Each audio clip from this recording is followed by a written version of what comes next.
Yo, what is up sa inyo mga boss?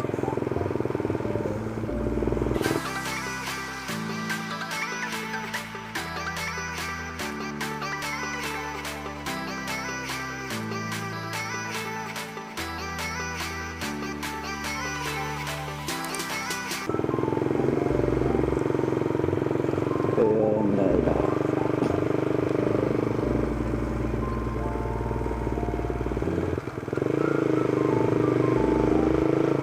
So ayun na, ito mga what is up sa inyo mga boss? This is Kasay TV.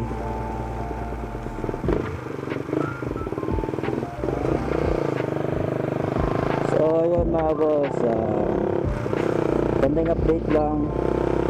Punta tayo ng Honda, pero hindi tayo magpapayos doon gawa ng bibili lang tayo ng langis. Wala tayo naman na mag-change na itong motor. So ayun lang mga boss.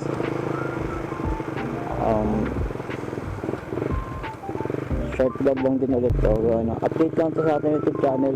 Hindi pa tayo makapag-motovlog ng Lalamove series, pero itutuloy natin yung Lalamove series natin mga boss. So abang-abang lang tayo. So ayun, gamit ko nga pala to motor natin ulit. So may napapansin kayo, makakalansing tong motor ko. Ayun nga, comment nyo kung ano sa tingin nyo yung sira na ito, kung naririnig naman o hindi. Pero sobrang sama talaga kasi ng sira, feeling ko lang.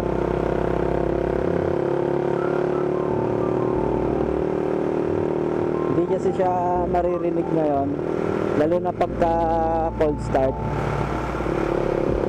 Tsaka ayusin din pala natin yung starter na ito mga boss. Papalitan na natin ng carbon brush, pero ay inuutos pa kasi sa bahay Unahin muna natin yung utos sa bahay bago natin gawin lahat ng para sa motor. So possible bukas natin magawa to, pero lilinisan muna natin tong motor and then gawin natin lahat bukas. Mamaya maririnig nyo mga boss yung lagitik dito. Pagka uminit ang makina, sobrang lakas ng lagitik, parang tanga, nakakairita pa yun mga boss. So ayun lang, update ko pagka medyo malapit-lapit na tayo sa pupunta natin. Ayun mga boss, napapansin nyo medyo traffic na konti. Ganun talaga dito sa amin.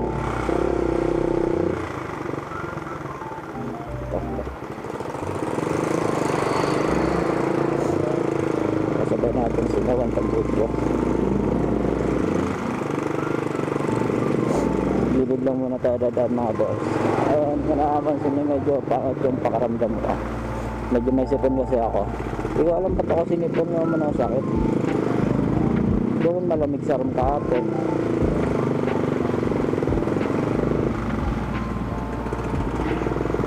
Tapos maya pala mga boss, mapapansin nyo yung ilaw yung temperature light natin dyan. Hindi ko alam bakit na ilaw yun. Comment nyo nga saan mga boss ko ano sa tingin nyo, anong problema nun. Kasi hindi ko talaga maintindihan. Hindi ko kasi alam kung thermostat ba o yung isa pang sensor o palitin lang talaga yung radiator ko. Ay, medyo malapit na rin naman tayo. Nagdodey ko pala dito. Medyo malapit na rin naman tayo mga boss. Dire-diretso na lang ito. Dahan-dahan lang tayo, hindi naman tayo nagmamadali. Magdadaan natin yung mga bagong kalsada dito.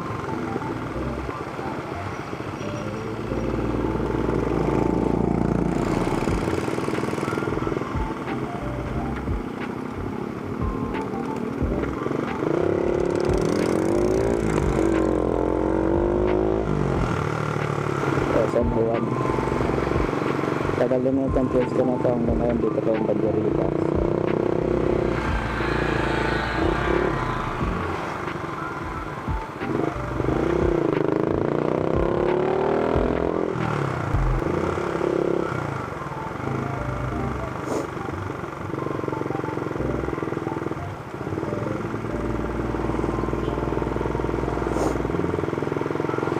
Sinisipon talaga ako mga boss.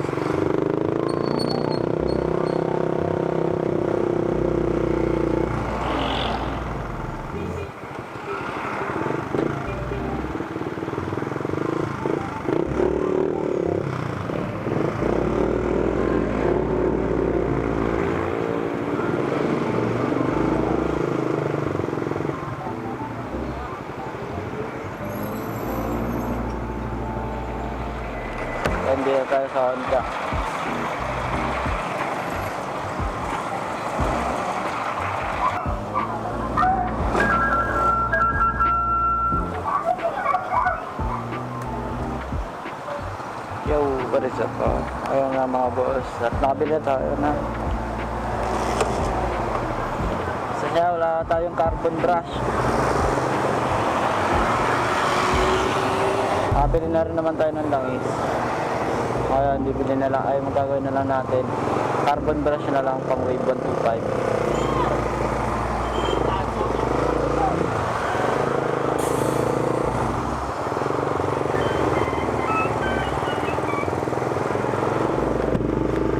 Share tayo mamaya mga boss. So, napauwi na rin naman ako. Pero, dadaan na tayo ng carbon brush.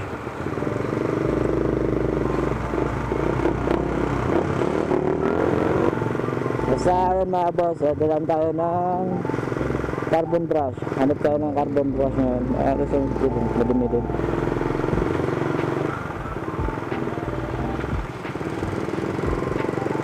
Hanap tayo carbon brush pang wave 125 o XRM 125.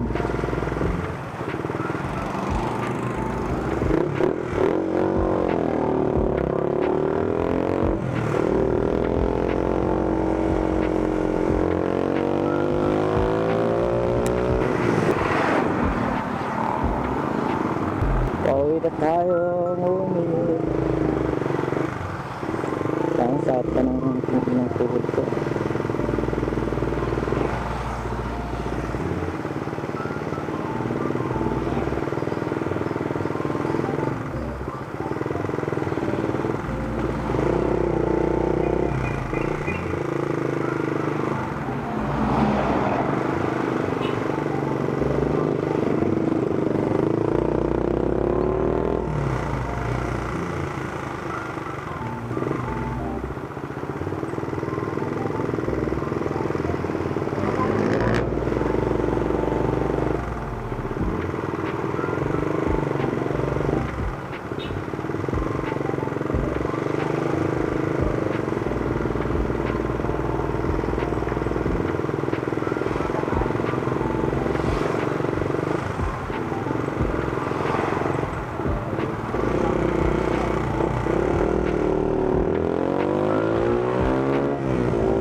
Ay nako, traffic, oh my god, what happened there?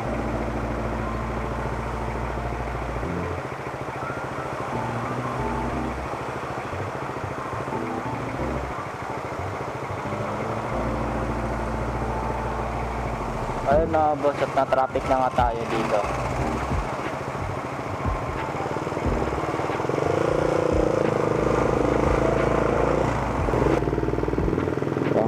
Safe tayo dito mga boss. Yun na lang, hindi natin pakabisado yung daan dito. Kasi, isang beses pala ako dumaan dito. Pangatlong beses ko pala ata dito dumadaan.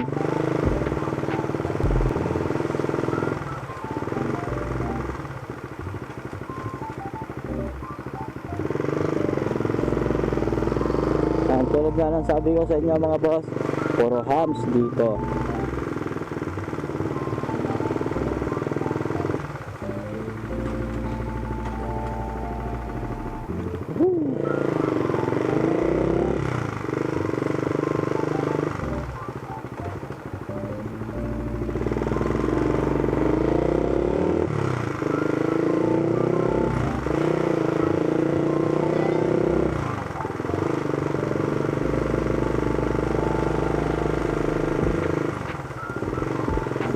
Tulad nga sinasabi ko, andito na tayo sa ospital.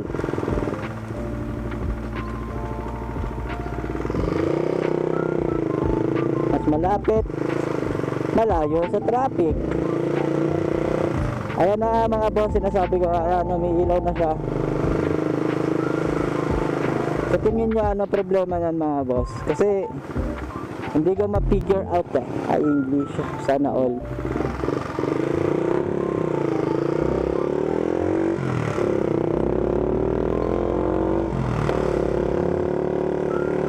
nawala na mga boss. Ang bilis na mag cool down. May coolant naman to. May coolant to mga boss. Yun nga lang, hindi ko malaman bakit ganito yung nangyayari.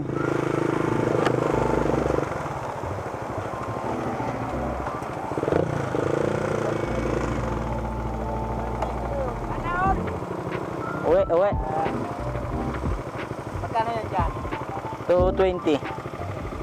Honda? Ah, Ano? 800 ml lang yan eh. 800 ml.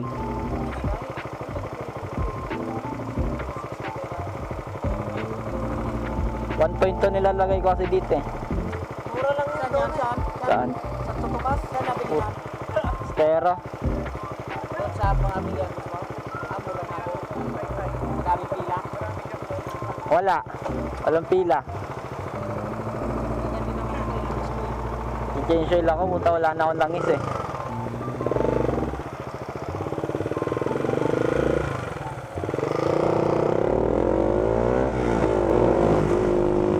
Ayun mga boss, at di ko alam kung lobat na ba to. Sabi ako ng sabi, di ba lobat, pero sana hindi pa lobat to. Ayun lang, pauwi na tayo. Nandito na tayo sa Pasong Kamatiliwan. Malapit na rin naman tayo sa gate namin sa Lancaster.